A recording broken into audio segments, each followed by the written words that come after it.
they're actually doing it. We examine all the Patriots free agency additions here on Patscast. Free agency's here, now the cash flow's free.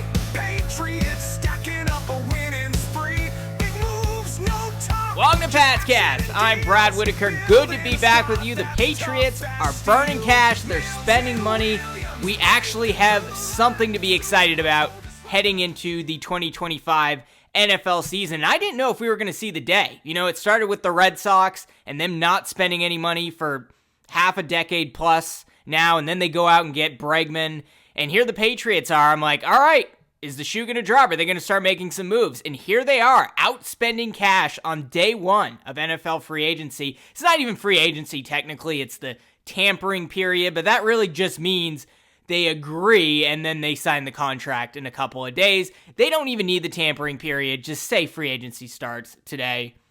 It's all formality at this point. But the Patriots made a number of big moves, some being announced as early as Sunday, a lot coming in today. I'm going to try to get through this podcast fairly quickly because may have to record another one if the Patriots make any more moves. But the first one, the biggest one, the name that's on everyone's mind, shocked he is actually coming to New England, but defensive tackle Milton Williams from the Philadelphia Eagles.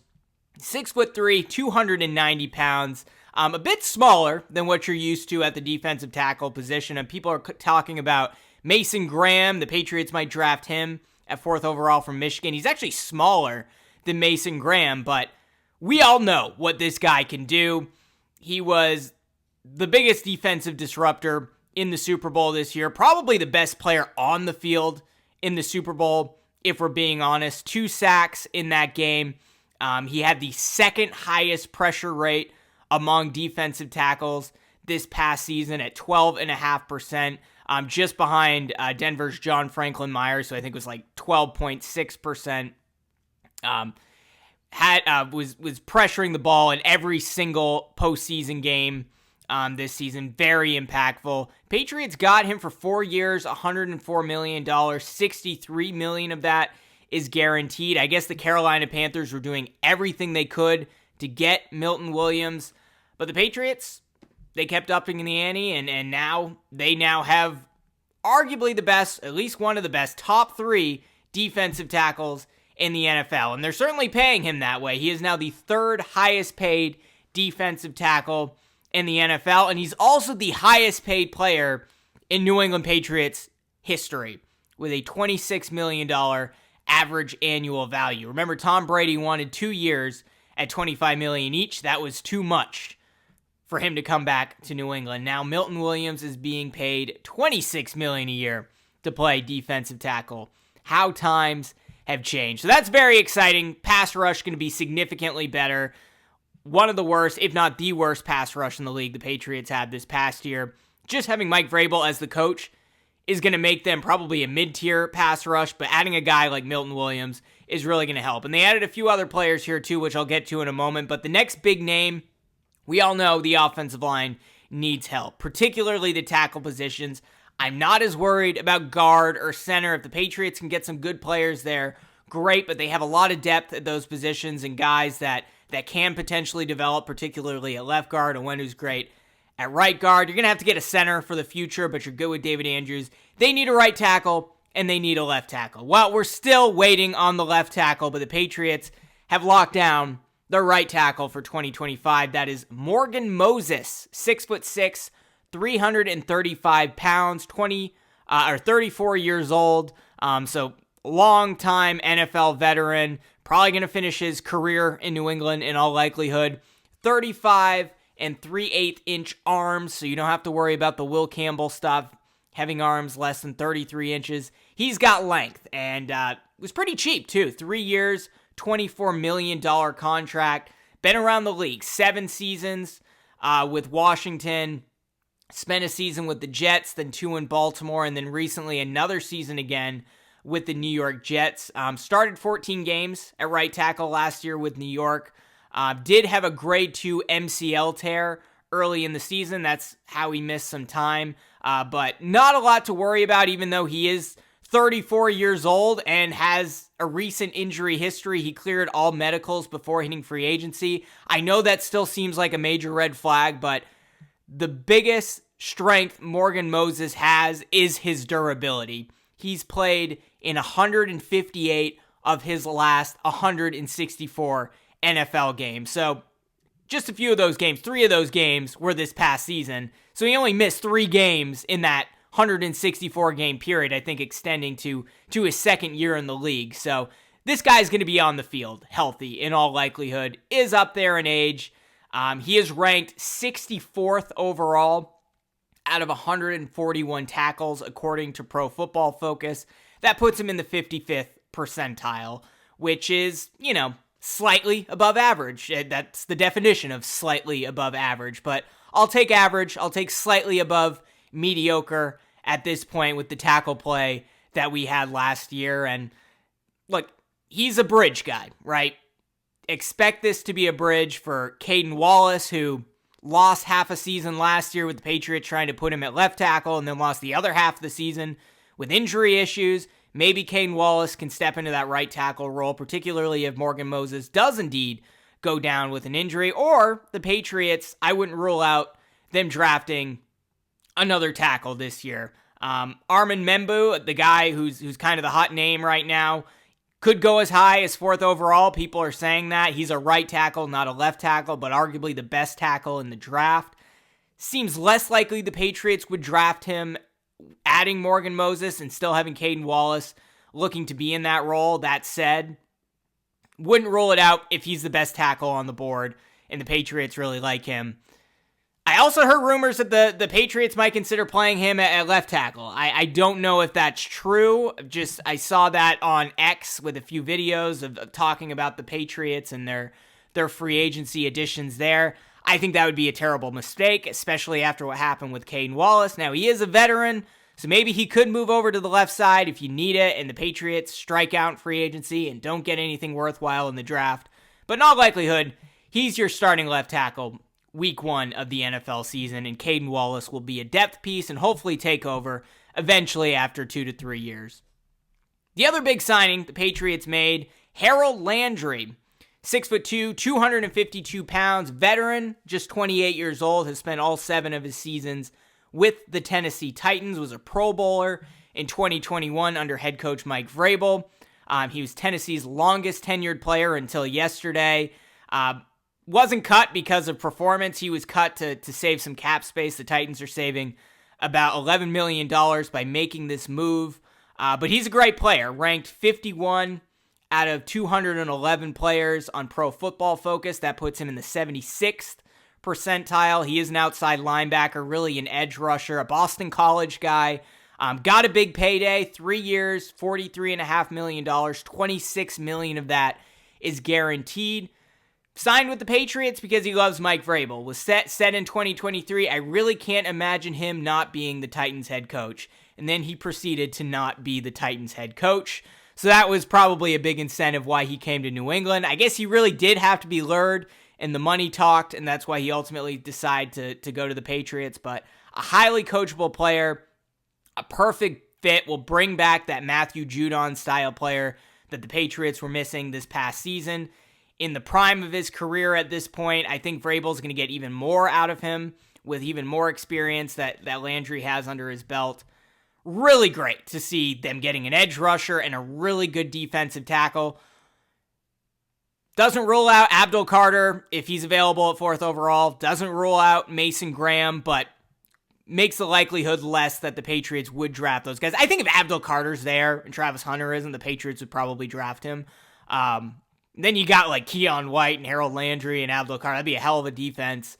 But he's probably not going to be available anyway. But still, I think the Patriots, with some of these moves that they've made, they're putting themselves in a position to take the best available player in the draft. And that's really what their strategy was. Now, still got to find a good wide receiver, even if he isn't that number 1 weapon.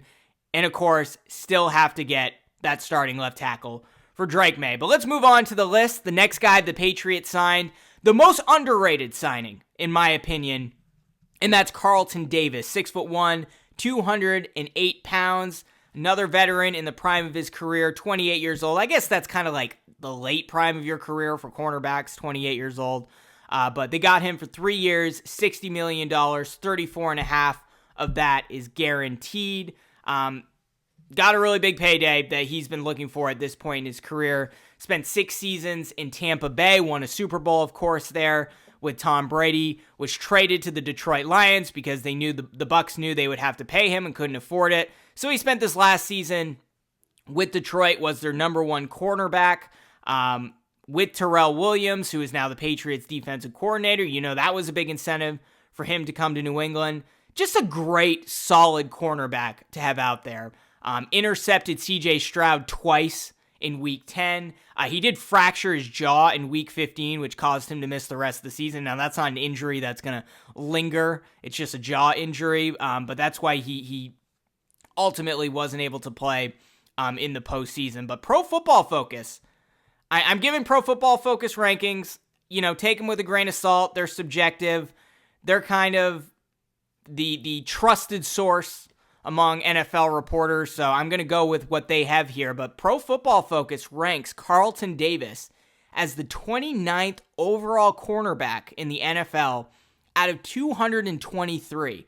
That puts him in the 87th percentile. Not bad for a number 2 cornerback lining up opposite of Christian Gonzalez. I mean, this is just a hell of a signing, and people are just like kind of brushing it off. They're focusing on the Milton Williams signing or the Morgan Moses, or Harold Landry is a big household name in the NFL. So people are talking about him. Carlton Davis is a solid veteran cornerback, a number 1 cornerback for most teams, who's now going to be the number 2 in New England. Huge upgrade there with the defensive back positions. We do know Jonathan Jones still wants to come back for the Patriots. He's a free agent right now. We'll see if he's re-signed. He would obviously no longer be the number 2 cornerback. Marcus Jones is still around to defend the speedy receivers on the opposite end. So we'll see how that plays out with Jonathan Jones. Could be going somewhere else now that the Patriots have Carlton Davis, but this was a real upgrade. And I think it also changes the equation a little bit if the Patriots do indeed draft Travis Hunter at 4th overall. And all the mock drafts I'm seeing, all the gambling odds, Travis Hunter has the highest probability of landing with the Patriots at 4th overall. And we're going to see Shedeur Sanders and Cam Ward taken in the top 3, with Abdul Carter being the other guy. So we could see Travis Hunter on the Patriots. I would think he would be a receiver anyway, even without this signing. But adding Carlton Davis, like you're not going to have Travis Hunter, Christian Gonzalez, Carlton Davis, Marcus Jones, and then maybe Jonathan Jones, again, all playing cornerback. Alex Austin back there had a really good season at the end of the year. You're not going to have all those players. Maybe you have Travis Hunter in red zone situations, 3rd and long, but he's going to be a wide receiver if the Patriots do draft him. And this Carlton Davis signing, I think, puts a nail in the coffin there. Another signing that isn't being talked about much, Robert Spillane, inside linebacker, 6'1", 230 pounds, also solid veteran in the prime of his career, 29 years old.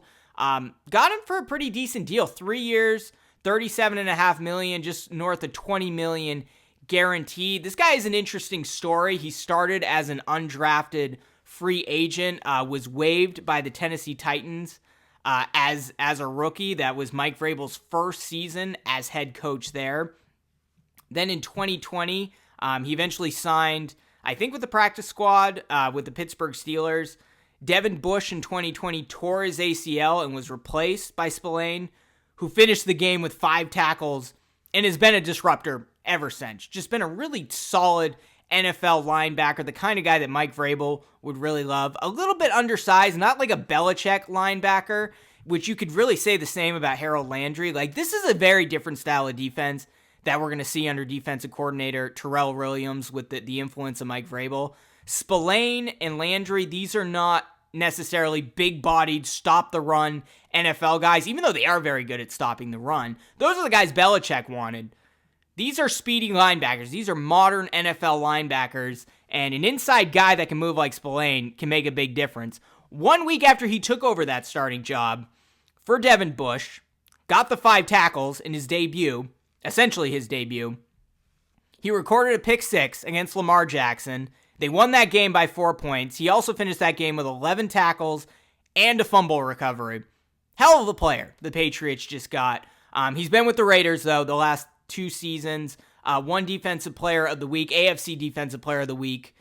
in Week 10, 2023 against the Jets when he had 7 tackles, a sack, and an interception. Pro Football Focus currently ranks him 66 out of 189 linebackers. So that puts him in the 65th percentile. So just on the edge of the top third of linebackers, which, you got Juwan Bentley out there. Patriots are adding some depth there, and he's a really solid NFL veteran player who's going to start, and really happy to see some of these moves that the Patriots are making. I'm shocked. I really am. I didn't think it was going to happen this quickly with guys like Milton Williams. There's obviously a lot of names out there, which we'll go over in just a second, but the Patriots burning cash, making moves, doing a lot of great things. They also re-signed Austin Hooper, which I was really glad to see. Valuable, inexpensive tight end. Only costs you $5 million a year, $7 million at most if he has a great season. We all know he's an excellent pairing with Hunter Henry. I think Josh McDaniels is going to be able to do even more with him than Alex Van Pelt was this past season with Henry and Austin Hooper. I do think the Patriots still need to develop their next legit tight end. Henry can be that guy for a little while longer. I think Jaheim Bell has a lot of potential, but he's a different kind of tight end. I could see the Patriots using him in like a Cordero Patterson type role and not really like a traditional tight end role. So Jaheim Bell doesn't really fit that mold, but I think he might have a bright future. He had some catches in that last game of the season with Joe Milton playing garbage time. So hopefully he'll be a little bit more impactful. But this is a very deep draft at tight end, and I hope the Patriots will address it. Starts with Tyler Warren, obviously out of Penn State. Patriots do trade back from 4th overall. He's an excellent mid-first round option, a guy who could be as good, maybe better than Hunter Henry on day one. And that also really helps if the Patriots do struggle to find that number one weapon for Drake May. You just load up on tight ends. You have Hunter Henry, you have Tyler Warren, and you have Austin Hooper, and hope that Douglas and Bourne and Polk, God forbid, and Baker, God forbid, can contribute. Not a bad idea, if you're not able to get a number one guy or drafted Travis Hunter. But, Austin Hooper, great signing. Another guy I think we should keep an eye on, Colston Loveland out of Michigan. He's projected to go somewhere into the mid to late first round. Could fall to the early second round, so might be available. But in all likelihood, if the Patriots want him, they would have to trade back late into the first round. That's why you have that extra third round pick, right? And I think adding a valuable piece like Colston Loveland at tight end, if you can get Travis Hunter at 4th overall, trade back into the 4th round, and then get the second best tight end on the board in the draft, you'd have to chalk that up as a success. So Austin Hooper, a good bridge for another year, but I think the Patriots really should look into drafting and developing early in the draft this year with all the tight end talent that's there.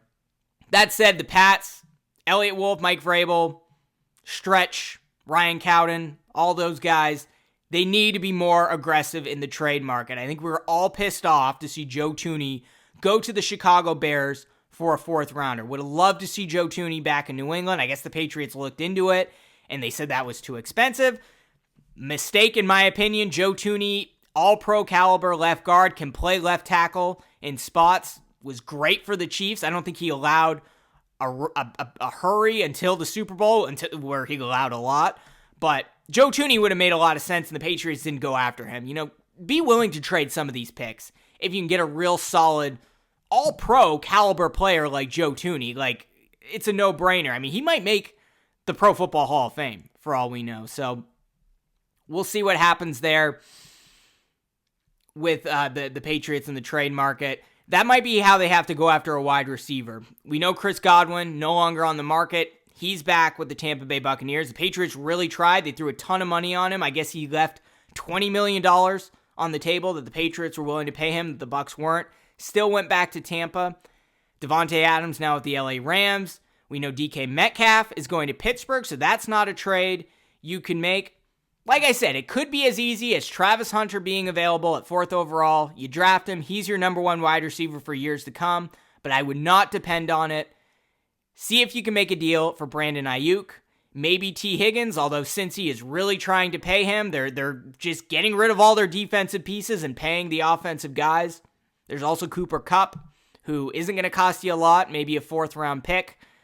Feels like the perfect fit for Josh McDaniels. Patriots need to get a little bit more creative in the trade market. And then, of course, you got to get a left tackle. Cam Robinson is the last big name to drop. You got to overpay to get him. Hopefully the Patriots can do it, but you got to be willing to get creative if it doesn't work out. The Washington Commanders just traded for 5-time Pro Bowler Laramie Tunsil. It cost them a 2nd and a 4th rounder next year, a 3rd and a 7th this year. Maybe that's too expensive for the Patriots, but you could have gotten your franchise left tackle paying that. Laramie Tunsil in New England would have been amazing, and we didn't even know he was on the market. But now the Washington Commanders have him, and we know they're already Super Bowl contenders. That would have been a nice option. Find a team that needs to pay their quarterback or is looking to free up a ton of cap space and get your left tackle that way if you need to. Otherwise, you might have no choice but to draft Will Campbell and his scrawny little T-Rex arms, as I think Tom Curran was the one that said that.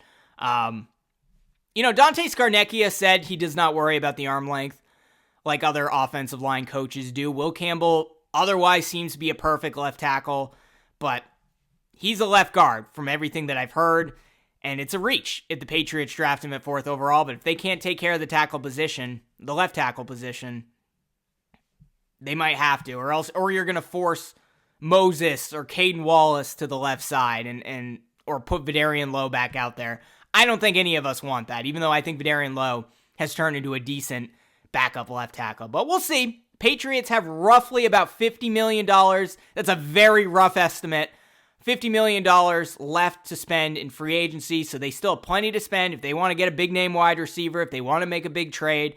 I think they're going to cut some players, too. The roster is going to look very different in a few months, so expect some cuts to come as well. But let me know in the comments below. Are you happy with what the Patriots have done so far in free agency? What would you like to see them do the rest of the way? Free agency, in the trade market. Curious to hear from you. And if you're watching on YouTube, be sure to smash that like button, subscribe to this channel, hit that notification bell, or subscribe if you're listening on Apple Podcasts or Spotify. We'll certainly be back the rest of this week with more Patriots coverage. Maybe we'll be back in a few hours if the Patriots make a big move. You're not going to want to miss it. Free agency's here, now the cash flow's free. Patriots stacking up a winning spree. Big moves, no talk, just action and deals. Building a squad that's tough as steel. Milton Williams breaking through the line. Super Bowl disruptor gets his time. Carolina tried, but we paid the price. Now he's the highest, that's don't think twice. Money where the mouth is, making big waves. Stacking up the talent, setting new plays. Laying down the cash, no time to stall. Building up a dynasty, standing tall. Moses on the right, holding down the lane. 7 years deep, still playing through the pain. Landry on the edge, pass rusher grind. Vrabel knows the system, it's a perfect design. Carlton Davis underrated no more. Picking off passes, he's ready to score. Spilling, bringing fire, never backs down. Hit Lamar once, now he runs this town. Money where the mouth is, making big waves. Stacking up the talent, setting new plays. Laying down the cash, no time to stall. Building up a dynasty, standing tall.